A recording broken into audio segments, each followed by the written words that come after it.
time que vê São Paulo venceu de virada o tricolor por 3-1, né, Ivan? E com autoridade. Exatamente. Jogando um bom futebol. Na verdade, o São Paulo consegue jogar bem 15 minutos até o gol do Luciano e depois, logo na sequência, tem mais uma oportunidade de fazer o segundo. O gol do Luciano foi logo aos 5, né? Isso. Aí depois ainda teve alguns lampejos ali, mas Exatamente. depois foi completamente subjugado pelo... Exatamente. Ainda consegue jogar até os 15 minutos. Aí o Internacional cresce, começa a tomar conta, consegue ir para o intervalo bem.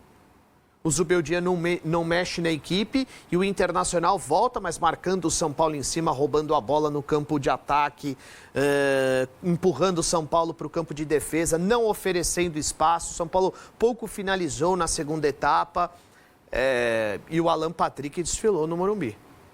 Então, foi o melhor em campo. Ele foi o melhor em campo, concordo. Borré também jogou muito bem. Cresceu também com o Roger Machado. É o Internacional em ascensão na tabela de classificação, sonhando com vaga na Libertadores. Portanto, hoje é favorito diante do Bragantino. Do Bragantino eu não espero nada, para ser bem sincero. O Bragantino, Berna, perdeu muito fôlego por aí. O Bragantino, você acha que ele é refém da falta mesmo de uma ambição maior? Eu acho que sim. E aí ele fica flutuando, porque hoje é um jogo perigoso para o Bragantino, hein? Bastante. O Bragantino está nas cercanias da zona do rebaixamento, né? É bastante, assim. Eu, honestamente, não consigo entender. Se der para colocar na tela de novo a escalação do Bragantino, é um time que pode muito mais do que isso.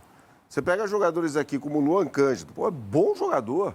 Lateral esquerdo de origem, aliás, a escalação dele na zaga pelo lado esquerdo não é novidade, mas é o que possibilita a entrada do John jogando pelo lado esquerdo, né? Mas você tem o Lucas Evangelista, que é um belíssimo jogador. Lincoln é bom, oscila muito, mas é bom jogador. Mosquera, um azogue pela ponta, pode jogar nas duas. Vitinho é bom. Sacha, jogador de história no futebol brasileiro. Então pode muito mais do que isso, né? Eu só acho que... Eu entendo que é uma orientação do clube, né? Mas não dá para você jogar dessa forma. Eu acho que você joga demais. Você está sem confiança, não é um time extremamente qualificado tecnicamente, tem os seus valores, mas são 3 zagueiros, sendo que um dos 3 zagueiros é um lateral esquerdo que há muito tempo joga nessa função, mas é improvisado. Não é um lateral de origem. É um bom jogador. Não, é um bom jogador. Joga há muito tempo, assim como você mesmo. Mas eu acho ele mais jogador como lateral do que como zagueiro. Certo? É que não tem o Capixaba, né? Perfeito. E o Capixaba joga mais que ele pra mim. Nas alas, vamos colocar do jeito que está aí. São 2 meias, não são laterais nem alas. É o John ex-Palmeiras e o Lincoln, que é um meia que tem muito mais característica de 10. 2 volantes que sabem jogar, Matheus Fernandes e Lucas Evangelista, e 3 atacantes. É um time que tenta se atirar pra cima dos adversários, mas não tem bola pra isso. Eu entendo como uma escalação muito ofensiva para o atual momento do time. Precisa ganhar. E esse time, não com os mesmos jogadores, mas com boa parte deles, chegou a brigar por... Eu não diria brigar por título brasileiro, mas se colocou em condições de liderar o Campeonato Brasileiro na reta final da competição no ano passado. E pipocou. Pipocou por N motivos, assim. Eu acho que... Eu não diria que tenha faltado bola. Acho que falta, foi o que o Kaká falou, cara. Falta ambição. Né? E é um time que corre perigo, pô. Um projeto ali que recebe. É curioso isso, dinheiro. Bernardo. É curioso isso. O time, você acaba de colocar, o time se colocou na condição de ser o líder do Campeonato Brasileiro no ano passado. Olha só, se colocou na condição de ser o líder do campeonato. Faltou ambição. Se você não tem ambição nesse momento, você vai ter que horas? Eu concordo com você. Pra mim, faltou bola. Esse time não tem bola pra jogar dessa forma. Mas, Ivan, o jogo crucial foi aquele jogo contra o São Paulo na Vila Belmiro. Não jogou nada. Não jogou nada. Se ganha do São Paulo, seria líder. Exato. Aí teve jogo contra o Botafogo, tomou gol no final, estava vencendo por 2-1, tomou gol no final, né? Teve várias oportunidades ali. Teve jogo contra o Flamengo, perdeu por 1-0 no Maracanã, jogando bom futebol até. É um time que não sabe ganhar. Então não joga dessa forma. Acho que não é a forma, Ivan. Acho que isso está enraizado na cultura, o que eu acho errado. Um time com esse investimento não pode brigar contra rebaixamento. E a realidade do Bragantino é essa. Eu concordo com o Ivan quando ele fala sobre as preocupações de Atlético Paranaense e Bragantino nesse momento.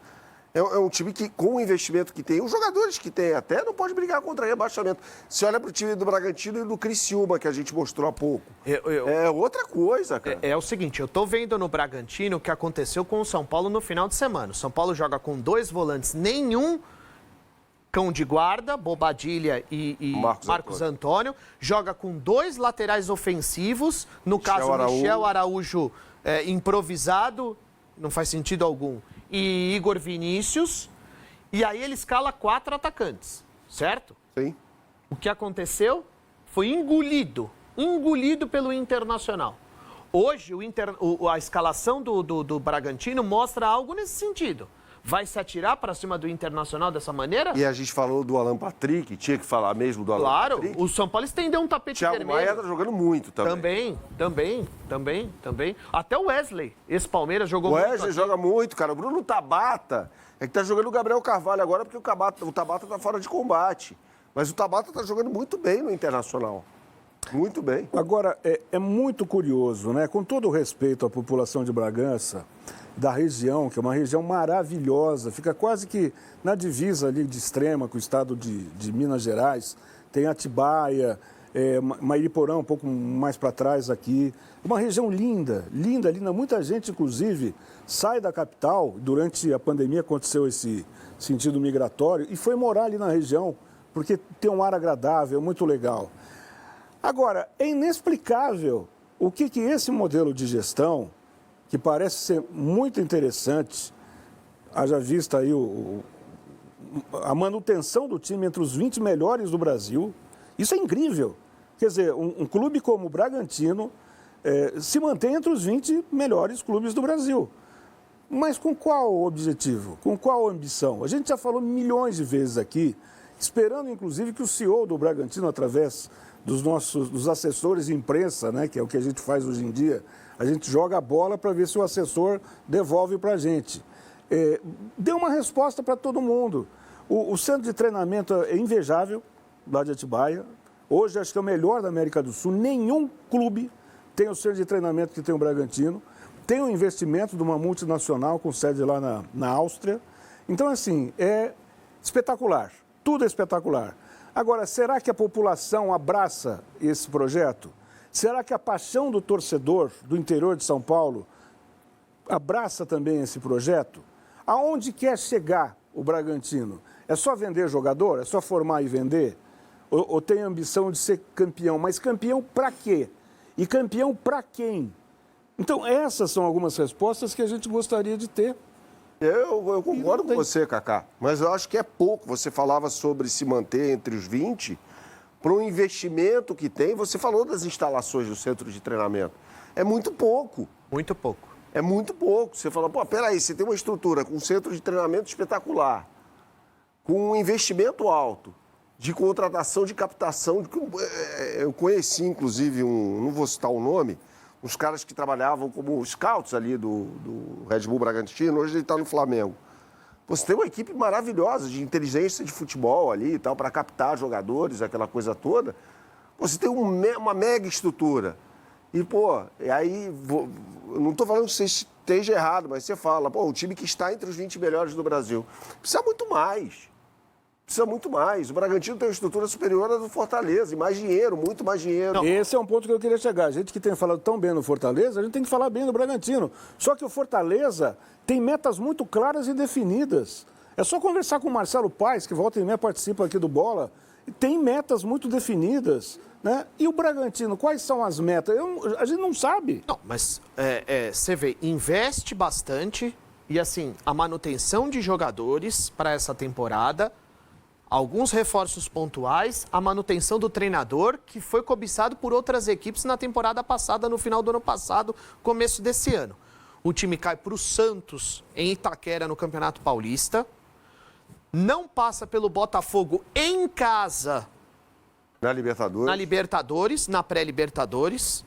Vai para a Copa Sul-Americana, é eliminado pelo Corinthians, cai na Copa do Brasil pro Atlético Paranaense, agora tá brigando contra o rebaixamento no Campeonato Brasileiro. Isso esse ano. Isso Porque ano passado teve aquele jogo na Vila Belmiro contra o São Paulo, que era um jogo para colocar o Bragantino Exato, também. foi um jogo citado pelo Copa do Berno. Brasil pelo Ipiranga de Erechim. Exato.